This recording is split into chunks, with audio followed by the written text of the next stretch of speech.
जैसे मैंने आपको पिछली वीडियो में प्रॉमिस किया था कि इस वीडियो में आपको बताऊंगा कि मैंने अपनी कार में क्या क्या मॉडिफिकेशंस करवाई है और क्यों करवाई है। तो मैं आपको आज वही वीडियो मतलब वही सब चीज़ें दिखाने वाला हूँ, मैंने इसमें क्या क्या मॉडिफिकेशंस करी है और क्यों करी है। तो जैसे कि मैंने बोला था कि यार मैंने ये गाड़ी वैसे स्टॉक रखनी थी, सिर्फ घूमने के लिए ली थी, ऑफ रोडिंग करने के लिए ली थी, क्योंकि मेरे गाँव की जो सड़क है वो ऐसे मतलब पूरी ऑफ रोडिंग वाली है और बर्फ़ वगैरह में जाने के लिए। तो मैंने कभी ऐसे सोचा नहीं था कि मैं मतलब इस कार में कुछ ही मॉडिफिकेशंस करूँगा। बट टाइम के साथ यार थोड़ी थोड़ी चीज़ें इसमें लग रही थी जो मेरे को मतलब अच्छी नहीं लग रही थी कि ये चीज़ क्यों नहीं है, या फिर ये शायद है जो चेंज होनी चाहिए, जो मुझे अच्छी नहीं लग रही थी। तो मैं वही चीज़ें आपको आज दिखाऊंगा कि और रीज़न बताऊंगा कि मैंने ये क्यों करवाया है चेंज ना। तो कोई भी ऐसी मॉडिफिकेशन नहीं कि मैंने ऐसे लुक के लिए बदली है या फिर कुछ भी, तो वो सब मतलब प्रैक्टिकल चीज़ें हैं। तो चलो स्टार्ट करते हैं वीडियो को। तो यार सबसे पहले ना इसके एक्सटीरियर से बात करते हैं, ठीक है। तो आपने देखा होगा कि लोग जैसे ऑफ रोडिंग बम्पर वगैरह भी लगाते हैं, तो इतनी हार्डकोर ऑफ रोडिंग तो मैं करता नहीं, तो मैं सोची ये तो स्टॉक ही रहेंगे अपने बम्पर।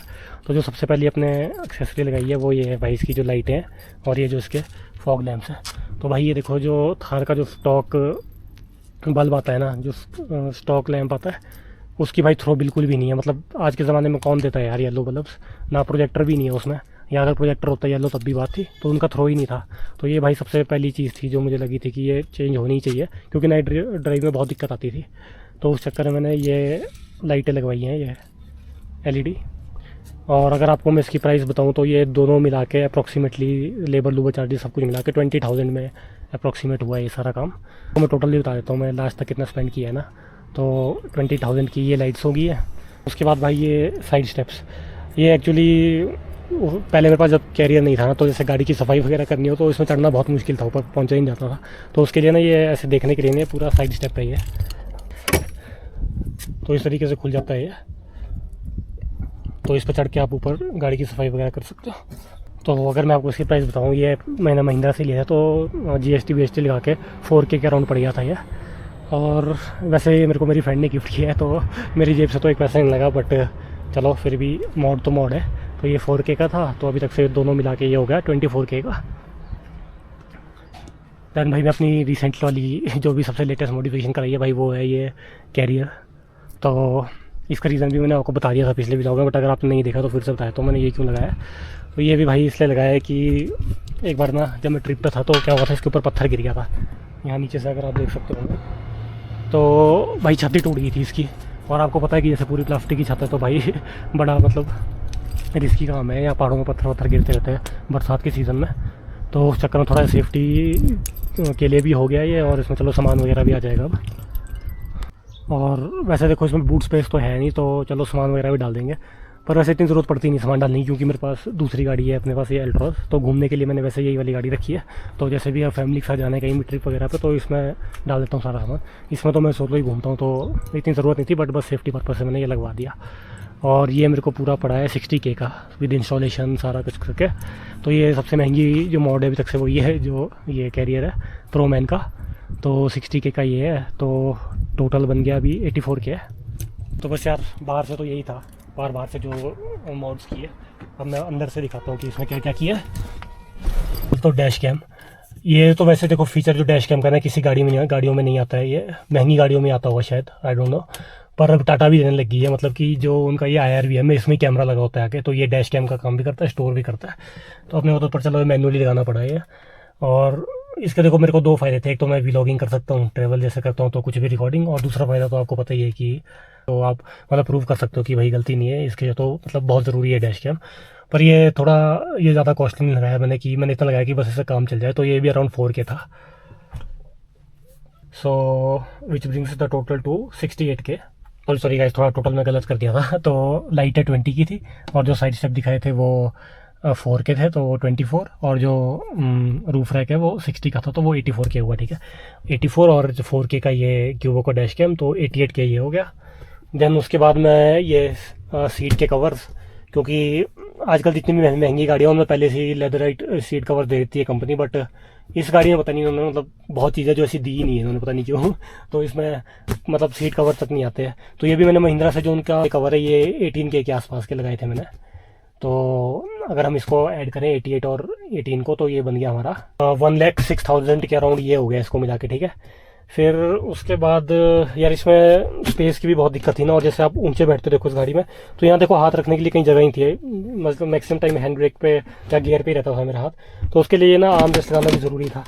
तो और स्पेस तो वैसे ही नहीं मिलती गाड़ी में, तो इसमें चलो थोड़ा मतलब इतना स्पेस तो है इसमें, देखो जितना ये दिख रहा है आपको यहाँ से लेके यहाँ तक, और इसमें सामान ही सामान भरा है भी, तो एक फ़ायदा ये होगा, तो ये भी मतलब ज़रूरी था लगवाना। तो ये भी मैंने महिंद्रा से लगवाया है, ये था 3800 के आसपास, तो ऑफिशियल महिंद्रा की एक्सेसरी है, तो जीएसटी वीएसटी मिला के 3800 का ये था। Brings our total to 1,09,600। Okay, so आगे तो बस यही है, बाकी अब देखो पीछे देखेंगे तो ये देखो जो ये आर्म रेस्ट है, ये जो थार के पीछे की सीट्स है ना वो कंफर्टेबल नहीं है, ऐसा कुछ नहीं है, मतलब सीट्स कंफर्टेबल है, वो इसलिए नहीं थी क्योंकि यहाँ पे जैसे अगर ये नहीं लगाया था ना मैंने आर्म रेस्ट, तो यहाँ पे वो जो टायर की लिए वो आर्क होती है वो है, तो मतलब बंदा अगर बैठता पीछे तो देखो कितना गैप है मतलब वहाँ तक, तो उसको हाथ रखने के लिए जगह ही नहीं थी, वो थोड़ा आर्क ना अनइवन सा था वो, क्योंकि वो तो उस पर हाथ स्लिप हो जाता था, तो उस चक्कर में मैंने ये मतलब बहुत ज़रूरी एक्सेसरी है यार, अगर आपका जिद है तो इसको तो लगवा ही देना, क्योंकि जो पीछे के पैसेंजर है ना उनके लिए मतलब बहुत कंफर्टेबल बन जाती है सीट्स। तो ये एक एक्सेसरी है जो मैंने ली थी अमेज़ॉन से, तो ये भी 7000 के आसपास थी, which brings our total to 1,16,600। Okay, तो बस ऐसी थी। फिर यार मेन चीज़ पे आते हैं, अब जैसे मेरे को ट्रिप तो करनी है, ठीक है, और घूमने भी जाना है, लॉन्ग ड्राइव पे जाना है, तो बिना म्यूज़िक के बात तो बनेगी नहीं। अब जो इसके ये स्पीकर आते हैं देखो, प्लेसमेंट तो बड़ी अच्छी है नो डाउट, ये देखो आपके मतलब हेड के ऊपर ही देखो एक ये कंपोनेंट ये है, फिर 2 ट्विटर यहाँ पे और एक कंपोनेंट यहाँ है, फिर एक कंपोनेंट वहाँ पे, एक कंपोनेंट यहाँ पे। पर भाई मतलब इतना घटिया म्यूजिक सिस्टम है थार का, मतलब आप इसमें गाने सुन नहीं सकते। अगर आपने 1 घंटे के लिए, एक तो छोड़ा आधे घंटे के लिए भी आपने गाने लगा दिए इसमें, जो इसके स्टॉक स्पीकर आते हैं, तो भाई वो तो मतलब आपके मतलब कान में ना चुभती है वो आवाज़, तो आप मतलब सुन ही नहीं सकते म्यूजिक आप, मतलब या तो आपको बहुत लो वॉल्यूम में सुननी पड़ेगी, उससे मज़ा नहीं आएगा। तो भाई ये तो मतलब बहुत ही ज़्यादा इंपॉर्टेंट अपडेट था मेरे लिए।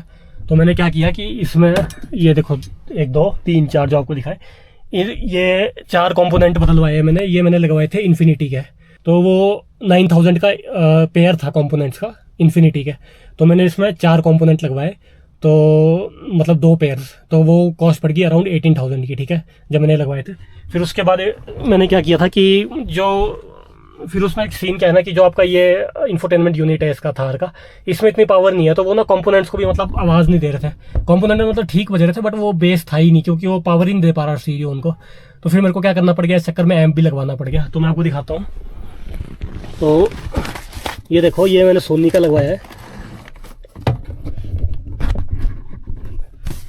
ये देखो ये सोनी का 4 वे एम्प लगाया है मैंने, और 4 वे, तो अगर 2 वे लगवाता तो वो मेरे को सस्ता पड़ रहा था, बट फिर मैंने सोचा कि बेस भी लगवा ही लेते अगर एम्प लगवाना ही है, तो फिर ये 4 वे लेना पड़ गया मेरे को इससे। तो जो मेरे आगे के जो 2 कंपोनेंट्स है ना वो पावर्ड है इस एम्पलीफायर से, पीछे के 2 स्टॉक स्टीरियो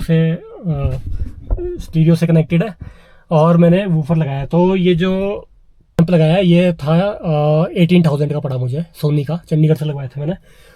तो और आपको स्पीकरों का मैंने बताई है कि वो भी 18,000 के पड़े थे, so which brings the total to 1,52,600। और फिर मैं आपको वूफर दिखा देता हूँ एक बार। तो ये देखो भाई, ये सोनी का ही एक्सप्लोड का ही लगवाया मैंने ये भी, क्योंकि मैं सोच रहा था अगर एम भी सोनी का लगा रहे तो वूफर भी सोनी का ही लगवा देते हैं, 1800 वॉट्स का है। तो इसके अराउंड ये इसकी जो कॉस्ट थी वो थी अराउंड 6 या 7,000 थी, तो चलो 6,000 रखते हैं। मतलब कि अगर आप इसकी वो लेबर कॉस्ट वगैरह भी देखोगे तो सब कुछ मिला के 1,70,000 के आसपास सारा काम हुआ अभी तक से। तो बस भाई अभी तक से मैंने यही मॉडिफिकेशन करी है। अगर आपको लगता है कि इसमें और भी कुछ मॉडिफिकेशन हो सकती है तो आप मेरे को सजेस्ट कर सकते हो, और मतलब कमेंट्स कर देना नीचे, तो मैं देखता हूँ कि वो मॉडिफिकेशन करनी चाहिए कि नहीं। तो अभी के लिए तो बस अपनी थार कुछ ऐसी लग रही है, बाकी मैं ज़्यादा मॉडिफिकेशन नहीं करूँगा सही में, जैसे बम्पर नहीं चाहिए मुझे ऑफ रोड वगैरह, टायर भी यही ठीक है, अलॉयज़ वगैरह भी चेंज नहीं करना। तो चलो आप कमेंट में बता देना अगर इसमें कुछ और कर सकते हैं। Thanks for watching, bye bye.